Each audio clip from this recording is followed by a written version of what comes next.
All right, it's a beautiful day in the city of Lagos, and today we're going to be talking about survey plans, the types of survey plans available, and which one you need for your property. I remain your favorite real estate guy, Esosa Asemuta. Make sure you like and subscribe to this channel as you'll be getting regular updates, regular lectures on what to do and what not to do when investing in real estate. Now, on to the main course of this video. What is a survey plan?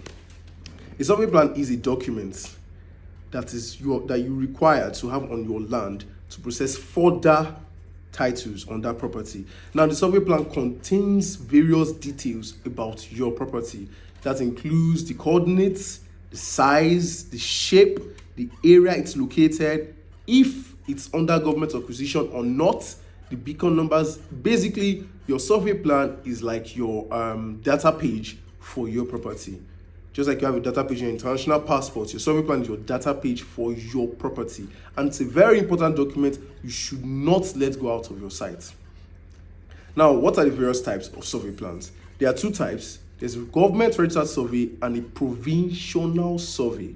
A government registered survey and a provisional survey. Now, I've seen a couple of clients collect provisional surveys in the guise of a government registered survey, and because they do not know the difference, they end up falling for that scam. Now, I would advise you never ever, for any reason, should you accept a provisional survey, because it's as good as accepting a piece of paper on which your land was drawn on.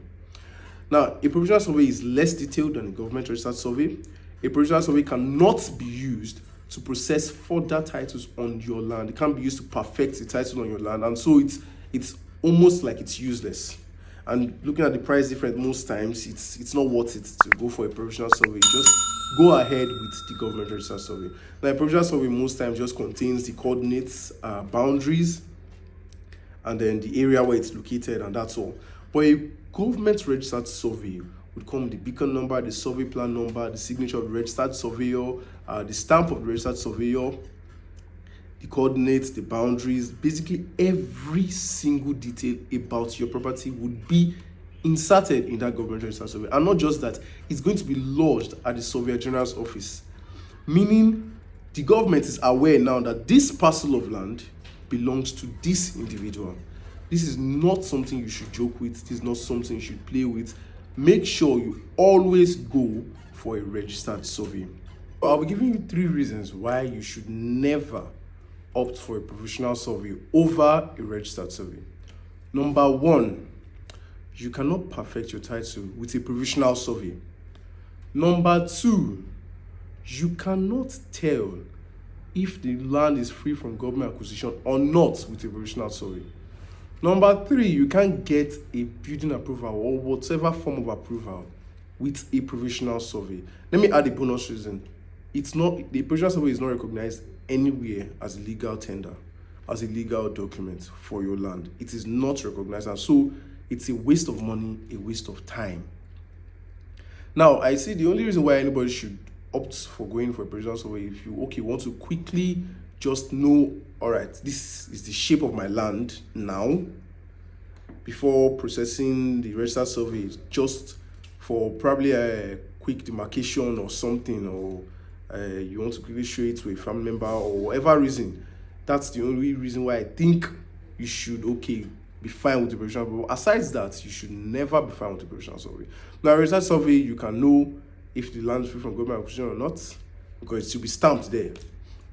Now, you can get a building approval. It's recognized by even banks, financial institutions, and the most important part, you use it to perfect your title on your land. I mean, getting a C of O, a governor's consent, whatever form of title you're chasing, you can get it with a registered survey. Now, this goes down, or rather, this whole lecture now boils down to red flags you should avoid when going for a property. That's what's relating to a survey plan. Now, you approach the developer, you tell them, okay, you like their, or rather, the developer approaches you, whichever form of approach happens, and then you like the property and you want to go with it, and then you ask them, okay, what kind of survey are you providing? And they tell you a provisional survey. Why? They give you no option for a registered survey, only a provisional survey. That's a very big red flag you should never ignore. a company offers only provisional survey. If they bring it as an option because of cost, okay, there is a registered survey and a provisional survey. If you can't afford the registered survey, go for the provisional survey. If it's an option because of cost, then that is fine. But if it's there as an only option, do not go for that property, because you can't have a registered survey if the property is under government acquisition. I mean, the process of getting the registered survey goes through various surveyors in the Surveyor General's office, different chatting, and then they sign. After chatting that, okay, we've confirmed that this land is not under government acquisition, they sign. They keep on signing until it gets to be lodged and all that. So if it doesn't go through that process, you can be very, very, very skeptical about the land being under government acquisition or not. And so I advise people repeatedly, once a company offers you only provisional survey, make sure you run away from that company. Make sure, be a company, be on money there, make sure you run away from that property, rather. Run away from that property. Do not fall into the trap of I didn't know, or buying a government land. I've seen a number of clients buy government lands, and I wish they knew beforehand this information I'm letting out. Never, ever, ever accept a provisional survey on no accounts. Make sure it's a government registered survey every single time. Now, how can you quickly tell if what you're holding is a provisional survey or a government registered survey?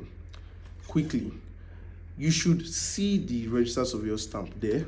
That's one. Though sometimes you might see it also in the provisional survey, but most times it goes on the government registered survey. And then a very, very quick differentiation is just by the corners of the plots, as the box drawn for the plots. Just by the corners, you'll see something written in SCLA, an SCLA number. A provisional survey would not have an LCLA number, but a government registered survey should and would have an SCLA number.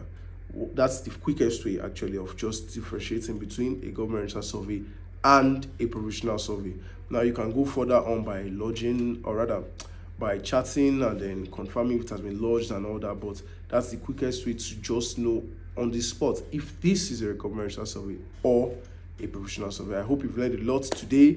We'll be doing this much more regularly. Do not forget to like, subscribe, and comment on the best parts you were able to learn from this lecture. I remain your favorite real estate guy, Esosa Asemuta, CEO Spire Realty. You are very much welcome to this channel. Thank you.